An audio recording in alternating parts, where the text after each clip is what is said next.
Ahora vamos a mirar a un mercado en concreto, vamos a mirar a las perspectivas y vamos a hacerlo mirando al mercado de High Yield. Para ello nos acompaña esta mañana aquí en plató Manuel Mendívil, socio co-CEO de gestión de activos y gestor de carteras de Arcano Partners. Manuel, bienvenido. Buenos días, gracias. Bueno, lo primero estamos señalando, vamos a hablar del mercado High Yield. ¿Cuál es el momento? ¿Cuál es la fotografía? La fotografía no podría ser mejor a día de hoy. Lógicamente, el leer la bola de cristal de cara al futuro es como nos ganamos la vida todos los gestores, ¿no? Pero lo importante es usar los datos. ¿Qué datos tenemos? El high yield, primero definiéndolo, el high yield es el mundo de la renta fija que financia compañías con tasas de crecimiento superior a la media y con perfiles de rating por debajo de lo que se denomina el grado de inversión, o sea, doble más y para abajo. Bien. Este mercado en Europa es un mercado de 1 trillón inglés de euros. ¿Por qué digo que la foto no podría ser mejor? 2022, peor año de la renta fija en décadas. Pues resulta que el high yield lo hizo mucho mejor que el investment grade, lo hizo mucho mejor que la renta fija soberana. Bueno, ¿y qué pasó en el 2023? Todo el mundo a principio de año, pues lógicamente se anticipaba recesión, desaceleración, bien.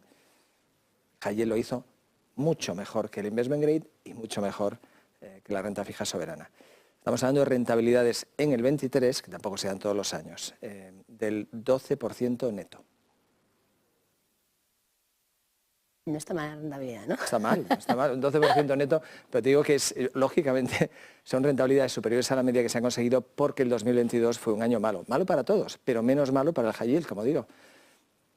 De cara al 2024, que al final que es lo que importa, las rentabilidades de partida, la rentabilidad es el yield to maturity, la rentabilidad de vencimiento, estamos hablando de 7 a 8%.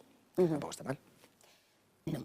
Mirando precisamente ese horizonte, enfrentando 2024, el escenario, estamos todo el tiempo diciendo, va a ser desaceleración económica, hay riesgos también de default que están planeando, son algunas de esas incertidumbres que más pesan, pueden provocar esa desaceleración, evidentemente esos defaults en medio todavía de esos tipos de interés altos durante mucho tiempo, aunque no deberían estar tan altos tanto tiempo.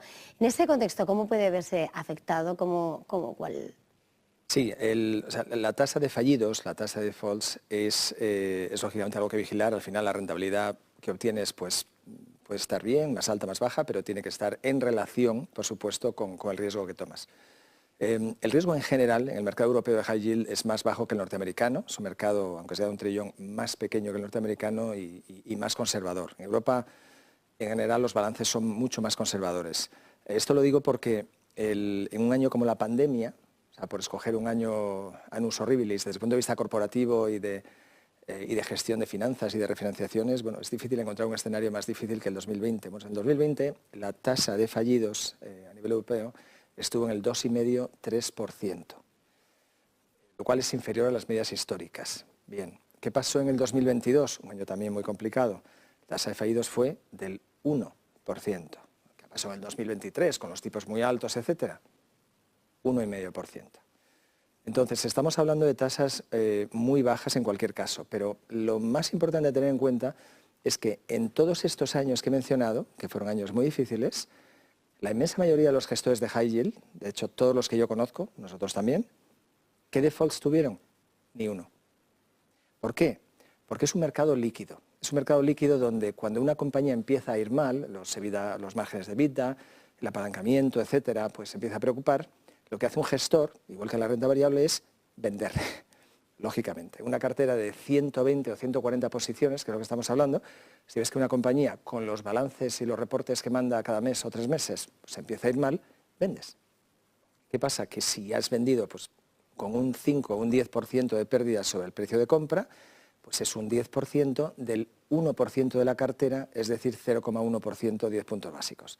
Lo cual no mueve la aguja. Esto lo digo porque cuando hablamos de defaults, de fallidos, son los defaults del índice. Es el índice, pero no de los gestores, no de la gestión activa.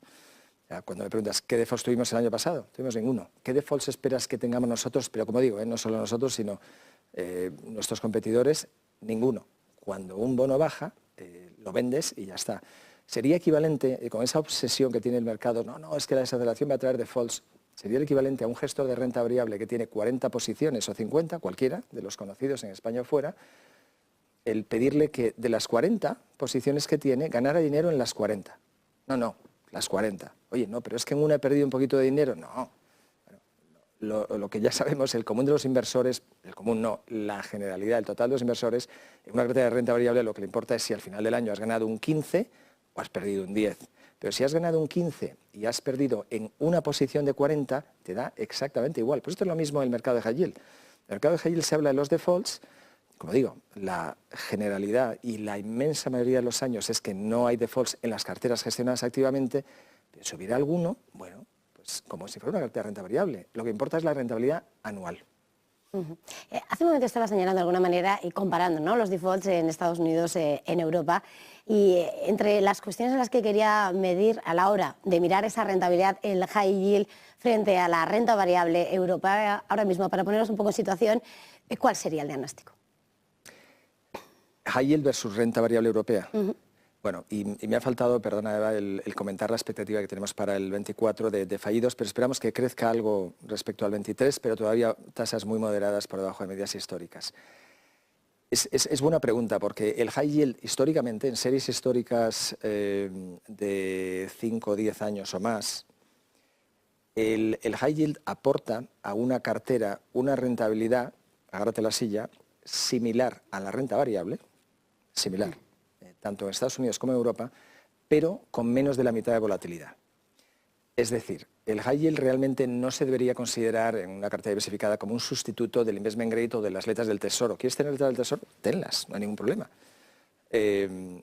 Ahora bien, si quieres mejorar tu cartera desde el perfil riesgo-retorno, igual lo que tiene sentido es bajar la renta variable un 5% y ese 5% asignarlo a high yield. Porque, como digo, rentabilidades de un dígito alto, al fin y al cabo es lo que todos esperamos en el plazo largo en la bolsa. Si puedes contribuir a esa rentabilidad de un dígito alto o de doble dígito bajo, reduciendo el presupuesto de volatilidad de la cartera, ¿por qué no hacerlo? Por lo tanto, está señalando de alguna manera cómo forma parte o debería formar parte ese high yield en una cartera diversificada, ¿no? Tiene que ser como una parte, como una pata de esa cartera diversificada. Sí, sin lugar a dudas.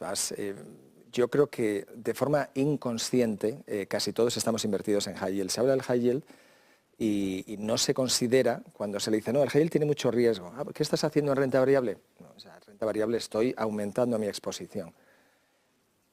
La renta variable es, digamos, el equity, cotizado o no, de una compañía siempre está, lógicamente, subordinado a la renta fija de esa compañía. Porque hay muchísimas compañías en España que, la mayoría, por supuesto, que son high yield y compañías reconocidísimas y con una reputación estelar, donde hay mucha gente que compraría el equity porque le gusta el perfil de la compañía, pero cuando le hablas de high yield dice, no, el high yield, no, un momento, high yield siempre va a cobrar antes que el equity. Entonces, yo creo que la consideración a tener es el high yield efectivamente como complemento en una cartera, es lo que tiene todo el mundo institucional. Históricamente el investment grade como consenso es el mercado donde hay que estar este año.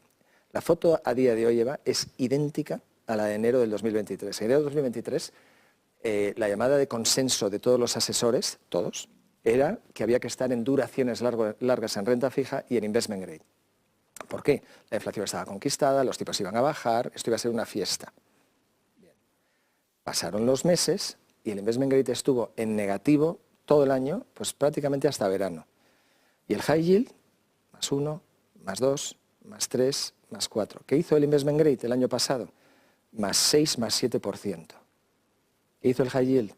Más 11, más 12%. Después de perder menos en el 22. ¿Cómo ha empezado el 24? Idéntico. Llamadas al long duration, investment grade. ¿Cómo está el investment grade?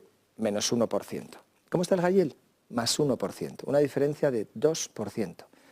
El high yield se llama high yield por algo. El cupón esperado en un año como el 24 es en función de la estrategia, en función del mix, estoy también generalizando, pero estamos hablando de un 6%, en algunos casos incluso superior, 6,5%.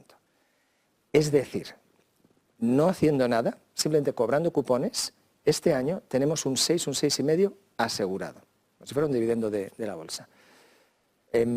Entonces, dicho de otra forma, los precios tendrían que caer un 6%, asumiendo una anualización del cupón los precios tendrían que caer ese 6% y aún así no perderías dinero. Más 6 menos 6. Y que caigan los precios del high yield un 6, por la correlación que tiene el high yield con la bolsa, quiere decir, si el high yield cae un 6 y tiene una beta pues entre 0,3 y 0,5 con la bolsa tendría que caer un 15%. Es decir, al final del 24, para que el high yield dé 0, la bolsa va a estar menos 15. Entonces, ese escenario no es probabilidad 0, pero tampoco es, yo creo, el escenario base de la inmensa mayoría de los inversores. Es muy resiliente el cobrar cupones todos los trimestres en cantidades, como estamos mencionando, anuales de un 6-6,5%. Pues muchísimas gracias, Manuel Mendívil, CEO de gestión de activos de Arcano Partners. Ha sido un verdadero placer. Gracias por estar aquí en Negocios Televisión en Business Conexión. Feliz jornada, feliz negocio. A vosotros. Y nosotros hacemos una pequeña pausa.